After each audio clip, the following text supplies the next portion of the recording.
ये मेरा गणेश प्रणाम। और इस गाने को जल्द से जल्द आगे बढ़ाइए और गाने को आशीर्वाद दीजिए। वाह, ये गाना बहुत अच्छा है और ये गाने बहुत मतलब अच्छे हैं और मीनिंग है गाने के। ऑल द बेस्ट सबको और शेयर कीजिए। अरे वाह, और जितना शेयर करेंगे उतना आपका फायदा है। आपका फायदा है कि मेरा फायदा है। ये गणेश यादव जी हैं, मुंबई में हमारे साथ रहते हैं। थैंक यू शैलेश कुमार पांडे जी, सुशांत शर्मा, धन्यवाद। लाइव में भी आप लोग सुनिए, ये डीजे रिमिक्स है।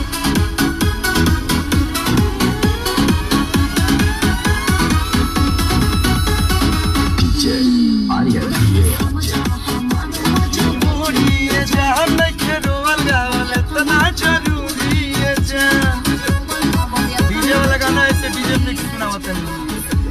मिश्रा जी धन्यवाद, जय अंकुर भैया धन्यवाद।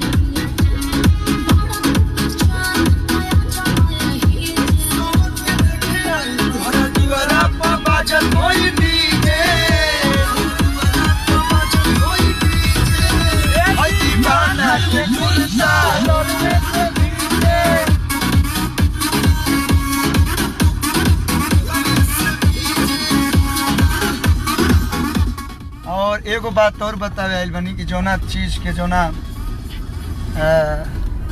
हमेशा आप लोग के मैसेज आते रहे कि भैया आपकी ओरिजिनल आईडी कौन है, ओरिजिनल पेज कौन है। तो आप लोग के आशीर्वाद से ब्लू टिक मिल गई बा, जो आईडी से हम लाइव आइल बनी। तो अरविंद अकेला कल्लू सर्च करी और जहाँ पे ब्लू टिक रहे वह पेज के फॉलो करी और ज़्यादा से ज़्यादा शेयर करें अपना, ताकि लोग दूसरा आईडी से ना जुड़ लो, दूसरा पेज से ना जुड़ लो। हम बस ये पेज चलाई ना, तो आप लोग ये पेज से जुड़ी और ढेर सारा प्यार। सूरज कुमार सुंदरम जी थैंक यू।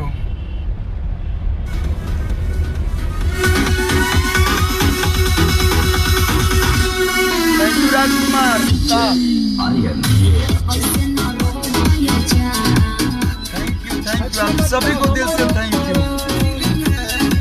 कहीं का दुनिया जहां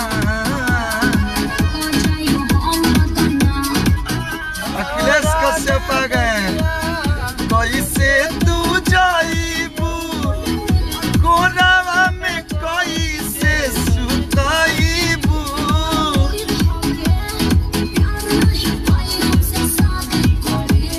काहे के जाता रू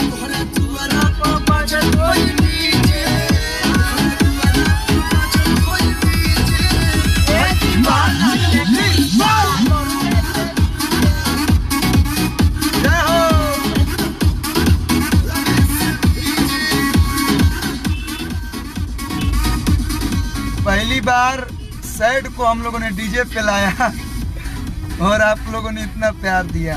कुछ अलग करने का हमेशा कोशिश रहती है और आप लोगों ने इस कोशिश को इतना प्यार दिया, दिल से धन्यवाद। कि वो सैड सॉन्ग भी डीजे पे गा सकेला। धन्यवाद मनीष जी, धन्यवाद राजीव भाई, धन्यवाद मुनु जी, थैंक यू अनंत कुमार प्रजापति जी।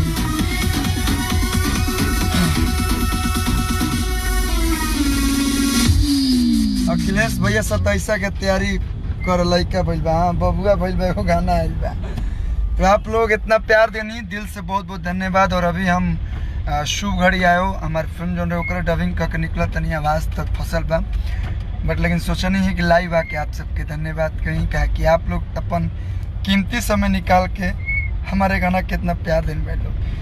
अभिमन्यु कुमार हमारे मामा जी, बहुत बहुत धन्यवाद। कुंदन कुमार जी नमस्कार। तो चलिए ये प्यार, इस स्नेह, आशीर्वाद आजीवन आप लोग के बनल रहो। पूरा कोशिश रही कि आप लोग के हमेशा एंटरटेन करते रहे।